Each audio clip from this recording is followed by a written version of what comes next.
when I saw Phantom Thread, I thought Paul Thomas Anderson is the best guy working right now. He's at his best right now, and he's the best one making films right now. Martin Scorsese is a legendary, untouchable filmmaker. His films today aren't at the caliber, I don't think, in terms of richness and the effort made, and the rawness and the honesty. Just such good fucking filmmaking. Sorry, I'm taking too long to say what I think about it, but yes, no, that's great. I had the same experience, Joe, of fetishizing the inside of his home in the country and the little car and how disturbed he gets. It was funny as fuck to me how disturbed he gets.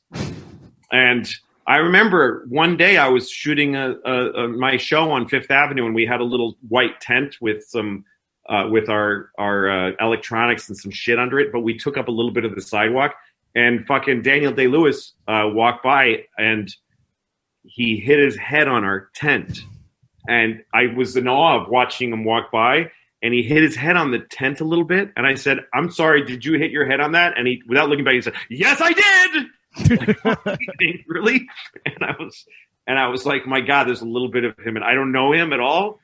There's a little bit of him in these characters. When he's pissed off, he's the funniest thing in movies. He's like Joe Pesci level of acid. It makes me laugh so much throughout Phantom Thread. I'm just delighted. It's very funny, yeah. His how annoyed he is by anybody who isn't his sister or a client or a dress. Everybody else needs to go fuck themselves. And yes, that this woman, by killing him a little bit every day, is able to hang on to him. That's also every human relationship. Every loving together two people relationship has a little bit of Munchausen, and a little bit of this crazy manipulation of one person who's such a white hot heat that the other person needs to cool them down and then let them grow and then cool them down. It's beautifully done. I feel like that attention to detail and that willingness to really give into the world that the movie lives in. What is this making clothes thing? And what is it at this level? And what kind of a guy is this guy? What makes him great at this? And we're going to sit there and really fetishize that.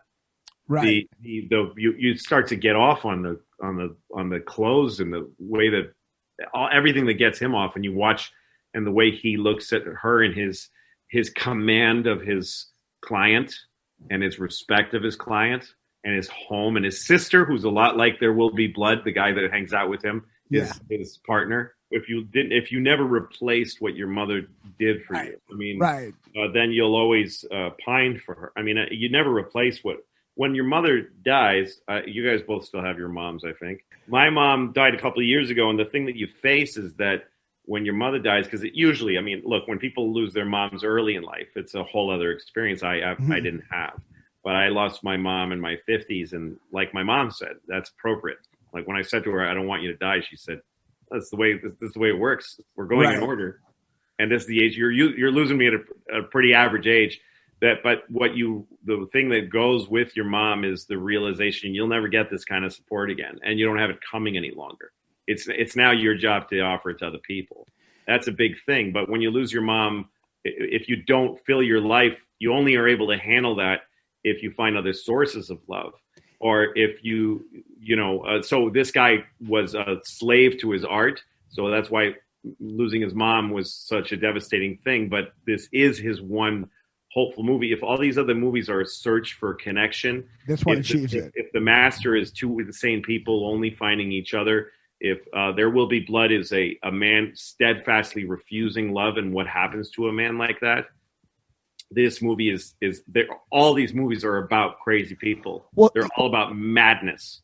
And I mean, the Old Country for Old Men is a whole other subject. It's about being a man and all kinds of other shit, and aging. But this movie is like, this guy found a way. And it's true that if you're going to love somebody and have them be a real part of your life, you need to let them kill you a little.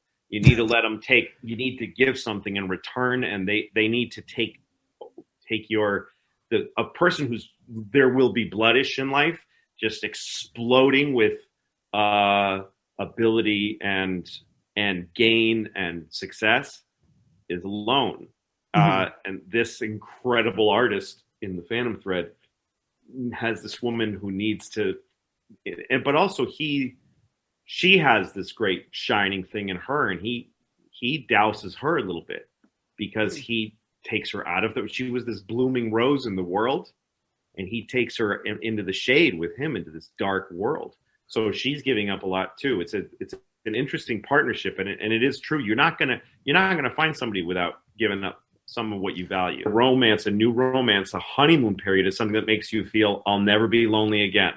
That's the feeling you have.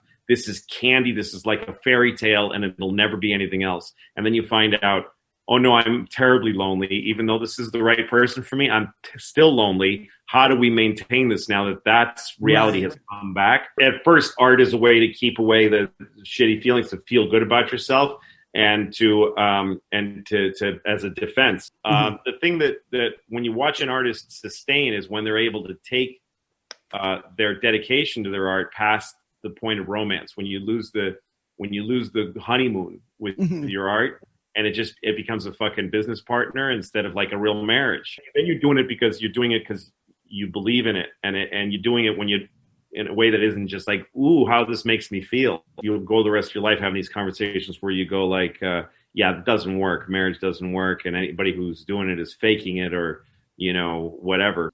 The thing that I love about this movie, again, and with his whole trajectory in his career, is that you couldn't have two more different movies than Hard Eight and Phantom. Yeah. You couldn't have two more different movies. Two different textures. There's just so much that they don't have in common. Bunch of losers in Vegas trying to get a little something out of life, and then the Phantom Thread. But if you watch him go, it's kind of like you can't ask for any more different language than English and Russian. But if you walk from England through, across the continent, you'll gradually get there. From French to Belgian to German to Finnish to whatever. It's so clear the walking from Hard Eight to Phantom Thread.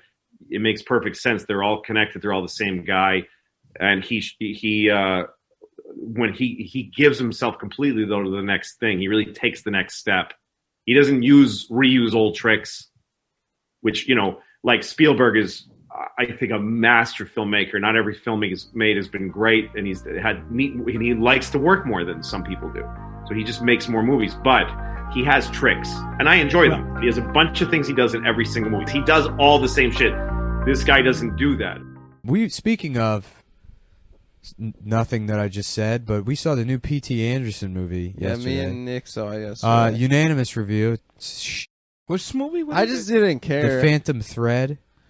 I called it the dress bitch, dude. It was the guy just being bitchy. Yeah, that was Adam's big bit, is calling it the dress bitch, and he tried it on everyone, and turns out Adam's the bit bitch because nobody laughed at it. It's got a pretty good response. Hey, I'm not being spiteful. That's my New Year's resolution. No more. I said it on you when in it's the undue, middle of the movie, and the whole theater gave me an applause, actually. Yeah, that did happen. They were like, I read on NPR that it is the dress bitch. That's great. Adam said dress bitch, and then some guy started yelling, African guy! African guy! in the theater. African guy!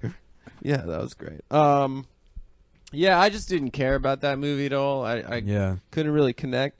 Although the ending, they sort of tied up, and it's kind of funny. The ending was, that line at the end was so funny. It was, and we were literally the only people in the theater. I burst out laughing at that. It was so weird. That's another weird thing is like... He's like, maybe we should call that doctor. She's like, what, you don't trust me? He's like, no, I trust you. I just... That would be a better version of the Phantom Thread. That's what that movie should have been about. It's about a guy in prison, a prison who's patiently making the nicest dresses in the world to put on the guards to them. And at the end, the last 15 minutes of the movie are just some guy from some bullshit town in Tennessee screaming as his big Mountain Dew. Well, he's wearing a dress that would cost $80,000 if he bought it in Milan. Beautiful gown. Yeah. My work here is complete. My work has been completed. What was the Phantom Thread about? I never saw it. A toxic relationship. Oh.